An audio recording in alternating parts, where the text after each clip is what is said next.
maybe 5 or 10 minutes of weeding the garden, then going right to the mowing the lawn. And then I felt fatigued. And I don't feel fatigued after 10, 15 minutes, but my shoulders were very heavy, nothing in my arms, but I just felt tired. My jaw hurt.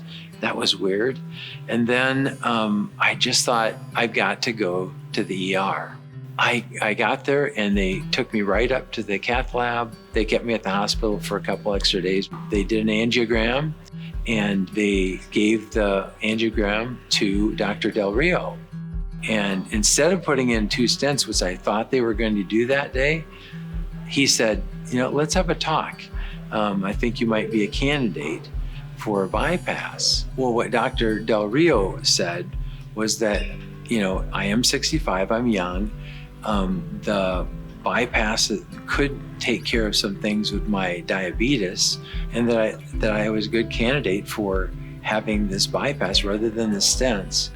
I had confidence. Everything he had said was exactly what I was hoping for.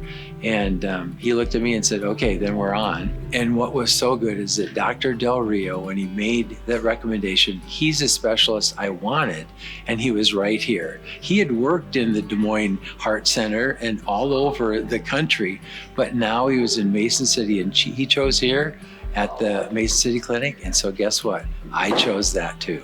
I'm so glad that I had the bypass here in Mason City. That's where my home is. That's my wife could be here every day. And my son came up and visited, could have a place to stay. It was fantastic. Well, when I was recovering, it was really remarkable to me. The nurses, I knew about 70% of them from my work as a social worker in the communities around here. All of a sudden, here they are, the next generation of people helping me. Whew, they were great. And I can't thank them enough. But what they did was they allowed me to be who I was. And I got to share my faith, my life journey, my family. They came into the room and did more than just what they were charting. They gave of themselves, and they allowed me to heal.